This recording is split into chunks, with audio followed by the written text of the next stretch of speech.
പറയുകയാ, അല്ലാഹുവിന്റെ റസൂലേ, ആരാണ് നബിയേ, ആരാണ് നബിയേ? അവരാരാണ്? പന്നിയുടെ കോലത്തിൽ ഖബറിന്റെ അകത്തിരുന്ന് എഴുന്നേറ്റ് വരുന്നവരാരാ? ചെമ്മൻകൊടിയിലെ തടിച്ചുകൂടി ആയിരങ്ങളോട് പറയുകയാ, ഒരു കാരണവശാലും ഈ പറയാൻ പോകുന്ന ദുർഗുണം നിങ്ങളുടെ ജീവിതത്തിൽ ഉണ്ടാവല്ലേ. അല്ലാഹുവിന്റെ റസൂൽ പറയുന്നു, പന്നിയുടെ കോലത്തിലുള്ള ആ ശരീരങ്ങളെ പരലോകത്തേക്ക് കൊണ്ടുവരുന്നു. അവരുടെ കണ്ണിൽ നിന്ന് കണ്ണീരിങ്ങനെ വീഴുകയാ. ആ സമയത്ത് വിളിച്ച് പറയുന്ന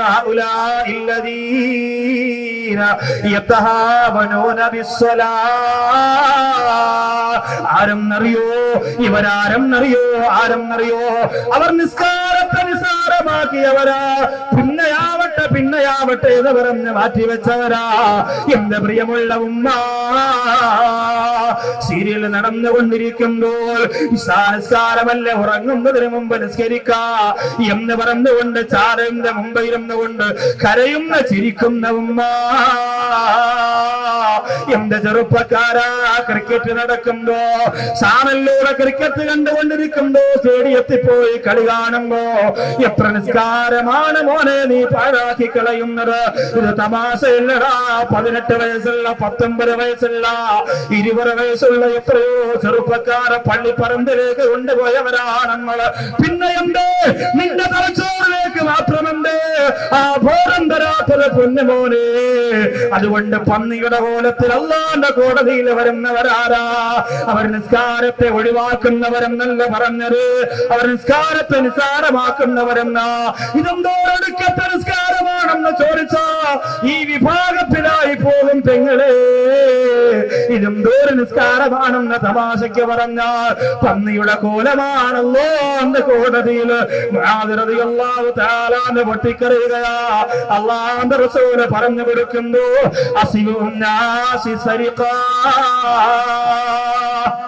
ഏറ്റവും വൃത്തികെട്ട മോഷ്ടാവാരെന്നറിയുമോ സഹാബത്തെ? നിബിതങ്ങൾ പറയുകയാണ്, ഏറ്റവും വൃത്തികെട്ട മോഷ്ടാവ് ആരെന്നറിയുമോ? അല്ലദീ യസ്രിഖു മിനസ്സലാത്ത്, നിസ്കാരത്തിൽ നിന്ന് മോഷ്ടിക്കുന്നവനാണ്. സഹാബത്ത് ചോദിച്ചു, കൈഫ യസ്രിഖു മിനസ്സലാത്ത്, നിസ്കാരത്തിൽ നിന്ന് നബിയെ എങ്ങനെയാണ് മോഷണം നടത്തുക? നിസ്കാരത്തിൽ നിന്ന് മോഷ്ടിക്കുക എന്ന് പറഞ്ഞാൽ എന്താ? അല്ലാഹുവിന്റെ റസൂൽ പറയുന്നു, ലാ യതിമ്മു റുകൂഅഹാ വലാ സുജൂദഹാ, റുകൂഉം സുജൂദും ഒന്നും പൂർത്തിയാക്കൂല. അല്ലേ? നിയ്യത്ത് വെച്ച്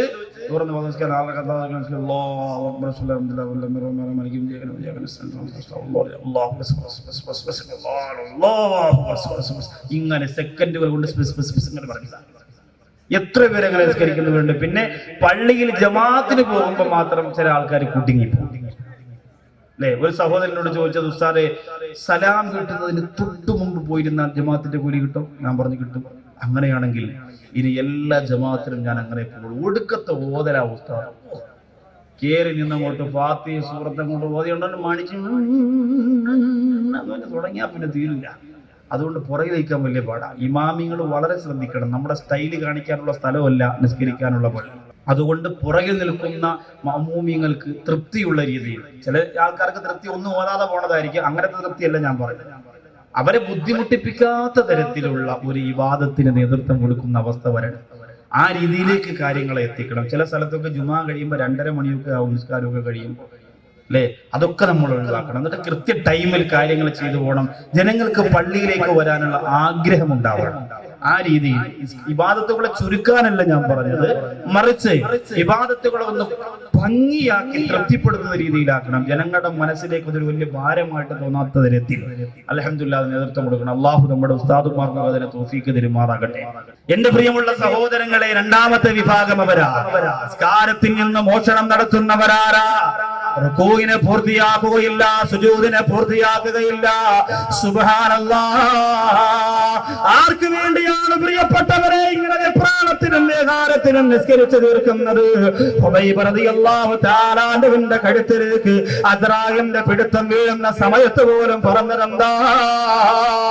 എന്റെ ജീവിതത്തിന്റെ അവസാന ആഗ്രഹം എന്തെന്ന് ചോദിച്ചപ്പോ മഹാനായ ഹുബൈബ് റളിയല്ലാഹു തആല നിറകണ്ണുകളോടെ പറഞ്ഞത് കണ്ടു, എനിക്ക് 2 റക്അത്ത് നിസ്കരിക്കണമെന്ന. ആ നിസ്കാരത്തിന്റെ സുഖവും ആ നിസ്കാരത്തിന്റെ രസവും അവർ അനുഭവിച്ചത് കൊണ്ടാ. അല്ലാഹുവേ, അങ്ങനെയുള്ള നിസ്കാരം ഇനി എന്നാണ് പ്രിയമുള്ളവരെ നമുക്ക് ലഭിക്കുന്നത്? നമുക്ക് അതിന് സമയമില്ല. ബാക്കി എന്തിനല്ല നമുക്ക് സമയമുണ്ട് പ്രിയപ്പെട്ടവര്. ഞാൻ ചോദിക്കുകയാ, ഇന്ന് രാവിലെ എന്റെ വീട്ടിലേക്ക് വന്ന ഒരു കത്ത് ഞാൻ വായിച്ചു നോക്കിയപ്പോ അതിന്റെ കത്ത് എഴുതിയിരിക്കുകയാണ്, ഐഷത്ത് എന്ന് പറയുന്ന ഒരു പ്രിയപ്പെട്ട പെൺകുട്ടി ജീവിതത്തിൽ ആദ്യമായിട്ട് ളുഹർ മുതല് മഗ്രിബ് വരെയുള്ള 3 വഖത്ത് നിസ്കാരം എനിക്ക് ഖളാ ആയിപ്പോയി ഉസ്താദ്. അതിനെന്ത് പരിഹാരമാണുള്ളത്? എന്തേ ഖളായെന്ന് അതിന്റെ അടിയിൽ എഴുതിയിരിക്കുന്നത് എങ്ങനെയെന്നറിയോ? എന്റെ പൊന്നുമോളെ കുച്ചിപ്പുടി നടത്താൻ കൊണ്ടുപോയിരുന്നത് കൊണ്ടാ. എന്റെ പൊന്നുമോളെ കലാമത്സരത്തിൽ പങ്കെടുക്കാൻ കൊണ്ടുപോയിരുന്നത് കൊണ്ടാ. കലാമത്സരം, ഇസ്ലാം നിഷേധിക്കുന്ന കാര്യമൊന്നുമല്ല. ദഫ്മുട്ട് അതൊരു കലയാണ്. ദഫ്മുട്ട്, പക്ഷേ ദഫില് കിലിക്കില്ലാത്ത ദഫാണ്. ഇപ്പോ റാസിമാവിനെ പോലുള്ള മഹാന്മാരൊക്കെ വ്യക്തമാക്കുന്നത് കിലിക്കില്ലാത്ത ദഫ് അടിച്ചുകൊണ്ട് ദഫ് മുട്ടുന്നതിനും പാട്ട് പാടുന്നതിനൊന്നും തെറ്റില്ല എന്നാണ്. കലയെ ഒരിക്കലും ഇസ്ലാം നിരുത്സാഹപ്പെടുത്തുന്നില്ല. പക്ഷേ 17ഉം 18ഉം വയസ്സായ പെൺകുട്ടികളെ കൊണ്ടുവന്ന് മോഡൽ വസ്ത്രം ധരിച്ച് മുഖത്ത് പെയിന്റും വാരി അങ്ങോട്ട് തേച്ച് ആ സ്റ്റേജിന്റെ ഫ്രണ്ടിൽ കൊണ്ടുവന്ന് ശരീരം അങ്ങോട്ട് കുലുക്കയിട്ട് ഇളകിയിട്ട് ഡാൻസ് കളിക്കുമ്പോ മുമ്പിലിരിക്കുന്ന ചെറുപ്പക്കാരെല്ലാവരും കൂടിയിട്ട് നോക്കിയിട്ട് കുഴപ്പമില്ല, തരക്കേടില്ല, ഒരു മെസ്സേജ് അങ്ങോട്ടേക്ക് എന്ന് പറഞ്ഞ് അയച്ചു കൊടുത്ത് ആ മെസ്സേജിലൂടെ ജയിക്കുന്ന പെൺകുട്ടിക്ക് ട്രോഫി കൊടുക്കുന്ന, സമ്മാനം കൊടുക്കുന്ന ഈ കാലഘട്ടത്തിൽ എത്രയോ മുസ്ലിം ഉമ്മമാർ അവിടെ ആ ഉമ്മ പറയുന്നു, എന്റെ ജീവിതത്തിൽ ആദ്യമായി നിസ്കാരം നഷ്ടപ്പെട്ടു പോയി, നിവർത്തിയില്ല, എന്റെ പൊന്നുമോള് നിർബന്ധിച്ചുകൊണ്ട് പോയതാ. മോള് നിർബന്ധിക്കുമ്പോ മാത്രം ഓടാറുള്ളവരാ 9.5 മാസക്കാലം വയറ്റിനകത്ത് ചുമന്നുകൊണ്ട് പ്രസവിച്ച ഈ ഉമ്മ എന്ന് പറയുന്നത് എന്താ അമേരിക്കന്റെ പാവയാണോ? മോള് വലിക്കുന്ന സ്ഥലത്തേക്ക് പോകാൻ നിന്റെ നിയന്ത്രണത്തിൽ മോള് നിക്കാത്തത് എന്തുകൊണ്ടാ? നീ 3 വയസ്സിനും 4 വയസ്സിനും ആ മക്കളെ കൊണ്ടുപോയി അനാവശ്യങ്ങൾ കാണിച്ചു കൊടുത്തത് കൊണ്ടല്ലേ? അതുകൊണ്ടല്ലേ പ്രിയമുള്ളവൻ, നിസ്കരിക്കാൻ മാത്രം നമുക്ക് വെപ്രാളോ, ബാക്കി ഒന്നിനും നമുക്കൊരു വെപ്രാളമില്ല. ടിവിയുടെ മുന്നിൽ രാവിലെ ഇരുന്ന 12 മണി വരെ ഇരുന്നാലും നമുക്ക് ഒരു ബുദ്ധിമുട്ടും ഒരു അസ്വസ്ഥതയും തോന്നുന്നില്ല.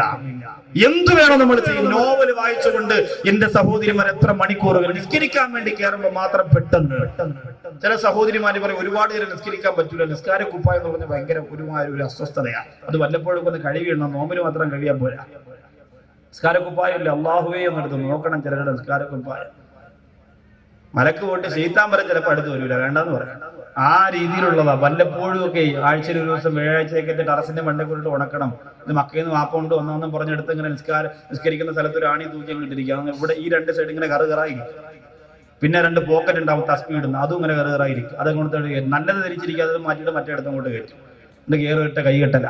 ഇതൊക്കെ ഇബാദത്തിനോടുള്ള താല്പര്യക്കുറവാ. എങ്ങനെയെങ്കിലും ഒന്ന് ചെയ്യുക, മരിക്കേണ്ടതല്ലേ എന്ന് പറഞ്ഞ് അങ്ങനെ ചെയ്താൽ പോരാ.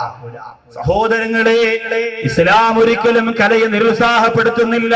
നിങ്ങൾക്കറിയോ ഏറ്റവും നല്ല മാപ്പിള കവി ആരായിരുന്ന പ്രിയപ്പെട്ടവര്? മോയിൻകുട്ടി വൈദ്യരെ കേട്ടിട്ടുണ്ടോ? എന്റെ മുമ്പിലിരിക്കുന്ന ചെറുപ്പക്കാർക്ക് ചിലപ്പോൾ അറിയില്ലായിരിക്കാം. എന്നാൽ പ്രിയമുള്ളവരെ, പാട്ടൊരുപാട് ഇഷ്ടപ്പെടുന്ന, മാപ്പിള കലകൾ ഒരുപാട് ഇഷ്ടപ്പെടുന്ന, കവിത ഒരുപാട് ഇഷ്ടപ്പെടുന്ന, മനോഹരമായ മധുഗീതങ്ങൾ ഒരുപാട് ഇഷ്ടപ്പെടുന്ന, എന്റെ മനസ്സിൽ നിന്ന് മറക്കാൻ കഴിയില്ല പ്രിയപ്പെട്ടവരെ.